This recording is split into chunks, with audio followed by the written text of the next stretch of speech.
За, сайн байцгаана уу? Та бүхэндээ энэ өдрийн мэндийг хүргэе. Тэгээд бичлэг богино байна гэд байгаа хүмүүстэй хэлэхэд би нэг аркаар нь салгаж бичлэг хийж байгаа шүү. Шахаж товчилж байж л товч болно шүү дээ. Тэгэхгүй бүх үйл явдлыг нэг бүрчлэн ярина гэж байхгүй шүү, ойлгоорой. За тэгээд намаагаа үргэлж дэмжиж урмын үг хайрладаг та бүхэндээ зөндөө их баярлалаа. Ойрдоо ажил ихтэй бичлэг хийж амжихгүй л яваад байна. Тэгээд боломж гарахаараа л бичлэг хийх юм да. Тиймээс лайк саба дарж мөн донешн явуулж дэмжээрэй. Мөн өмнөх парт дээр комент бичээд 70 мянган үнэтэй фигюр 3 хүнд азтан болж авах боломжтой штэ. Мдээгүй нэг нь орж комент бичээд саба дараад азтан болоорой. Мөн манай сувгийг эргэлзээгүй дэмжсэн Хоккего шоптоо дахин баярлаа. Та бүхэн аниме дэлгүүр орохоор бол яалтчгүй Хоккего шоп шүү. За бичлэгэндээ орцгоё. Орочимаругийн бие улам муудаж байдаг. Ер нь цаг нь л болж байгаа. Сасукег ашиглаж түүний залуу биеийг өөрийн болгох мөн Шаринганыг нь авах гэж төлөвлөсөн л байдаг. Гэтэл Сасуке Орочимаруг гинт гарч ирэл нэвт сүлбэд авнаа. Тэгснээ цаг нь болжээ. Одоо чи надаа хэрэггүй гээл. Тим амар чамд би бие өгчих юм шиг байна уу энэ төр гээл. Энэ бүх хугацаанд олон хүний аймаар хийж ирсэн туршилт чинь ингээд дууслаа гээл. Тэгсэн Орочимару жинхэнэ төрхөндөө орох ба мангар том цагаан могоо болоод одоо тэгвэл биеийг чинь авчил та гээл тулалдлаа. Тэгсэн Сасуке хараалт тэмдгээ эцсийн хувилбартаа орох ба маш амархан Орочимаруг алж чаддаг. Кабуточ түүнд юу ч хэлдэггүй ба Орочимаругийн туршилт болох Суйгэцүү гэх усан хүнийг нь харилцан тусалцахаар өшөөгөө авахаар замдаа гарлаа. Эхлээд Суйгэцүү Забуцагийн сэлмийг авах хүсэлтэй байдаг ба тэр хоёр шууд нууц ман тосгон руу явнаа. Замдаа мэдээж саад байх нь тодорхой бас ялах нь тодорхой шүү дээ. Тэгэл тэнд хадгалагдаж байгаа Забуцагийн сэлмийг авч Суйгэцүү өөрийн болгосноор Сасукед цаашдаа туслахаар л болж байгаа. Тэр хоёр цааш явсаар өөр нэгэн Орочимаругийн нууц байранд ирэх ба эндээс Карен гих нэгнийг багтаа нэгтгэнэ. Мөн тэнд байсан бусад хүмүүсийг суллаад явуулдаг шүү. Харин Карен шууд л Сасукед анхны харцаар бундан гэдэг юм чи. За энэ гурав хойд зүгийн нууц байранд очих ба эндээс мөн Жуго гэх нэгнийг өөрсдийн багтаа нэгтгэнэ. Сасуке ер нь бол Орочимаругийн доор байхдаа маш их төлөвлөж судалсан ба энд цуглуулсан хүмүүс тус бүрдээл гайхалтай чадвартай түүнд хэрэг болноо л гэж нарийн сонгосон юм байна лээ. Жуго хари их догшин хараалт тэмдэгтээ ядж яхад ганц найз нь өгцөн болохоор сэтгэл санаа гэж авах юм үгүй. Гэхдээ Сасуке түүнд өөр нэгэн зорилго өгөх ба ийхүү түүний баг бүрдлээ. Өөрсдийн бүлэгмээ Хэби гэж нэрлэх ба зорилго бол Сасукегийн өшөөг авч Итачиг алхал байдаг. Энэ үед Конохад Наруто болон Сакура түүний талаарх мэдээллийг хэлнэ. Тэгэд Орочимаруг алж өөрөө Битан хөдөлж байгаа гээл. Наруто хари Итачиг мөн адил бит олж барин Сасукег зогсооноо л гэдэг. За харин энэ их чухал шүү. За өнгөрсөн үйл явдлыг ер нь л харуулдаг. Нинжагийн 3 дугаар дайны үе ба Какаши маань залуу байсан ба Жонийн цолтой байдаг.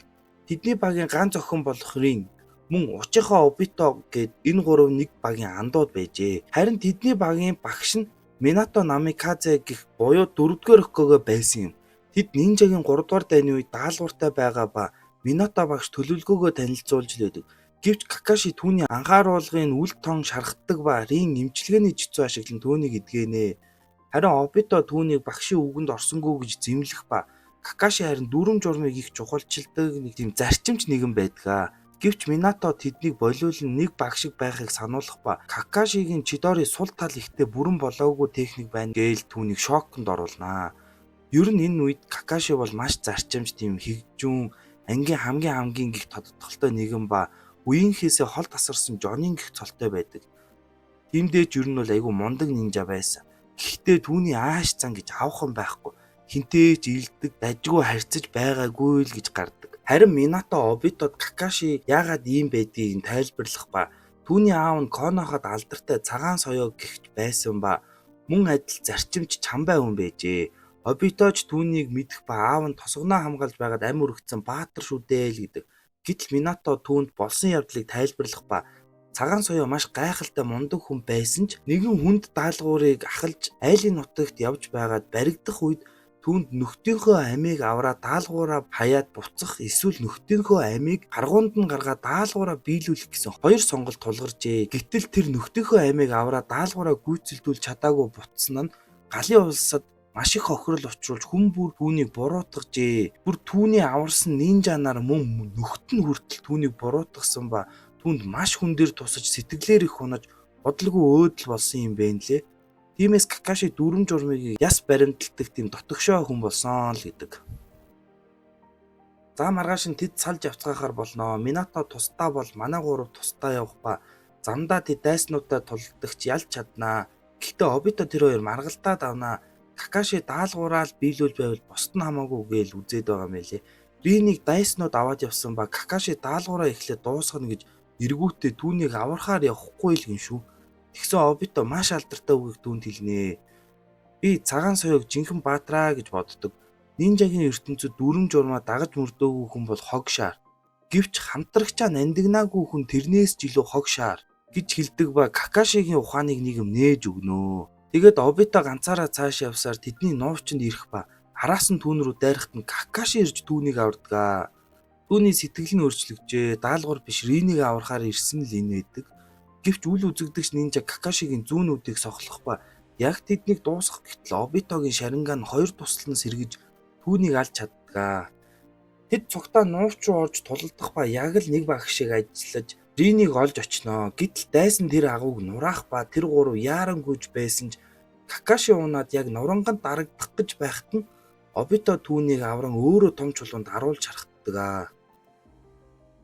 Тэд түүнийг аврах гэтэл нэгэнд оройтсон ба Обито түүнд Жонин болсны бэлэг гэж огт өгөөгүйгээ хэлж түүнд өөрийн нэг нүд буюу шарингана бэлэг болгож өгдгөө. Түүний нүдийг Рин эмчилгээний чицүүгээрээ Какаши цуулгаж өгөх ба тэр шаринганыг ашиглан Чидоригийнхоо дутагдлыг нөхөөд бүрэн чицүү болгон Ринийг хамгаалж цааш зүхтааж чаддаг ба замд нь гэвч олон тооны дайснууд тэднэрөө дайрах боловч яг амжиж Конохагийн шар гэлба буюу Минато ирж тэр хоёрыг аварнаа.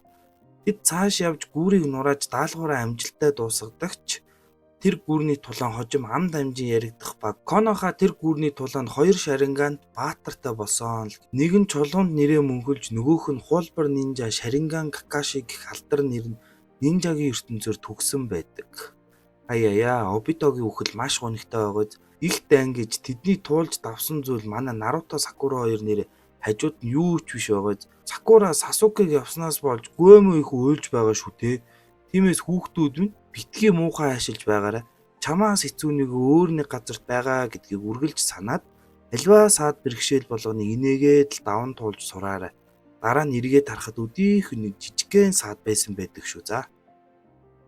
За харин дээд дараа Тоби 2 3 сүлд мангасыг барьсан ба 3 сүлд мангас Жинчурикийг л байсан байдаг. Харин Кисаме Итачи 2 4 сүлдийн Жинчурикийг барьж авсан ба Акацукигийнхэн сүлд мангасуудыг л ацтахаар тугалцгаах ба Орочима руу 30-аа Сасуке алсан. Итачигийн араас баг бүрдүүлэн хөдөлсөн л гэд хэлээд өгдөг. Харин Сасуке Итачи болон Акацукиг хайж нэг эмгэнээс мэдээлэл авах ба тэд байг магадaltaй газарт нь ирнэ. Харин Конохад Наруто болон Шиногийн баг хамтран даалгавар аван гарч байдаг. Тэд бүгд Сасукег олох зорилготой ба Какаши нинжа нохоонуудаа дуудан мөшгөж эхэлнэ. Харин Акацуки сүлд мангасуудаа тамгалж дууссан ба дээд дараа Обито 2 дараагийн байр руугаа явж лээдэг. Харин Наруто, Хинато болон Ямато нар Кабутодод тааралдах ба Кабуто тэдэнд Акацукигийн талаарх нууц мэдээлэл өгнө. Харин Нарутотой баг зэрэг яриа өрнүүлж өөрийнхөө талаар хэлэх ба тэр Орочима руу өгсөний дараа түүний эсийг өөртөө суулгаж түүний хүчийг нь олж авчээ. Гэвч энэ нь бүрэн болоогүй ч цаашдаа улам хөгжүүлж түүний энэ гайхалтай хүчийг өөрийн болгоод цөөрүүлнэ л гээ яваад өгдөг. Харин нөгөө талд цүгэцүү мэдээлэл цуглуулж байх оронд дээд дараа Сасукегийн байга газрыг олж түүн рүү дайрах ба яг л Орочима руу шиг авраг могоо дуудан дайралтыг нь хаасан байдаг. Тэднээс Итачигийн тухай асуугаад шууд Тобиг тас завчих ба Тоби зүв зүгээр босоод ирдэг шүү. Дээд дараа түүнийг дутуу үнэлж болохгүйгээ мэдэн явхар тулдгаар шийдэж хиймэл хүмүүсийгээд л тулалдлаа. Дэлбэрдэг шавраараа олон амьтан хийж дайраал Сасука нөгөө аймар төрхөндөө орж шувууг нь бүр хоёр хэсэг хуваагаал дээд дараа руу шүрикен шидэж шархтуулж чаддагч дээд дараа өөр нэгэн жижиг шувуухийн тэнгэрт нисээд Сасукетэй харц тулгарах ба яг өмнө нь түүнийг хийдэд байж байхад нь Итачи, Сасори, Кисаме 3 ирж Итачи түн шаринган хэрглэж байснаа санаад ихэд уурлан аврах том өөрийгөө тесэрдэг хөлбрийг хийж дайрлаа. Аврах дэлбэрэлт болох нөө гэсэн чинь бүр нүдэнд үл үзэгдэх жижигхэн хэмжээтэй дэлбэрдэг шавж тэрүүгээр нэг цацаж дотроос нь устгах чадaltaй жицүү байдаг шүү. Сасуке ч мөн жицүүнд өртөж дотроос үнс болох боловч Сасуке түүний ардаас Чидоригоор нэвт зүлбээд авнаа. Сасуке Шарингана ашиглан дэлбэрэлтийг мэдэн арга ашигласан ба Дэдараач мөн адил шавар хувилбар байх нь тэрэ. Бүр нөгөө хувилбар нь дэлбэрээд гинэ. Гэтэл Сасуке дотроос нь цоолон гараад ирэх ба яасан бэ гэсэн чинь өөртөө Чидорыг хэрглэж түүний жижиг алдснуудыг нь алсан байдаг. Дэдараа Сасуке хоёр ер нь л хүчин шахагдаж туйлдсан ба хуйлаа л газарт унаад өгдөг.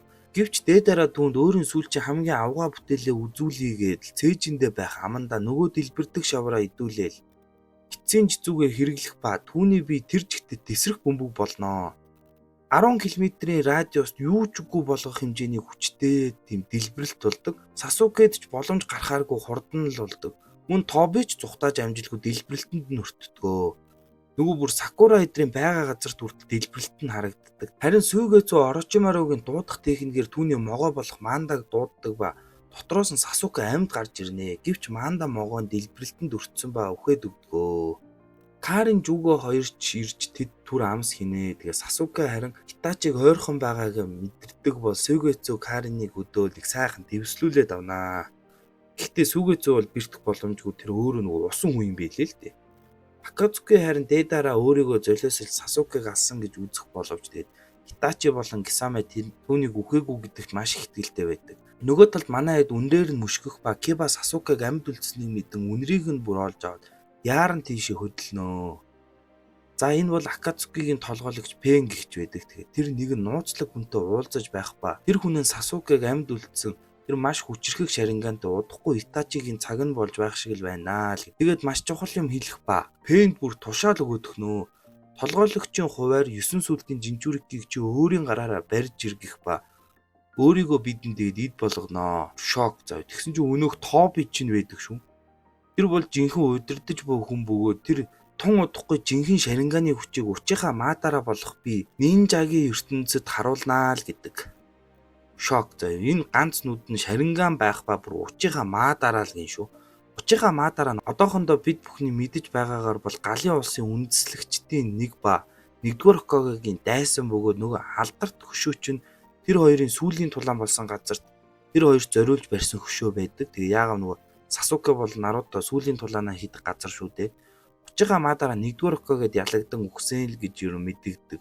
Одоохондоо шүү за. Өшөө дэлгэрэнгүй мэдээл гараагүй байгаа баа. Мэдхгүй нэг нь мэдхгүй ч ихтэй л ер нь догдлоод л байж би цаашдаа айгүй гоёор яриад явна штэ.